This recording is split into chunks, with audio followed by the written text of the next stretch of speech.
Informasi lain, Saudara, Menko Polhukam Mahfud MD menerima laporan Gubernur Jawa Barat Ridwan Kamil terkait hasil investigasi Pondok Pesantren Al Zaitun.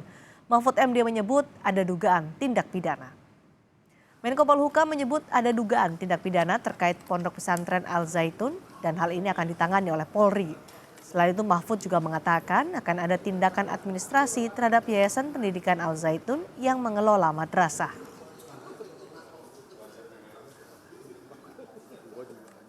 Ada dugaan kuat telah terjadinya tiga masalah. Pertama, terjadinya tindak pidana. Ya, ada beberapa hal tindak pidana. Laporan masuk ke Menko Polhukam dan kesimpulan-kesimpulan dari berbagai penelitian nanti akan, dan juga ada laporan resmi yang akan disampaikan ke Polri. Nah, Polri akan menangani tindak pidananya.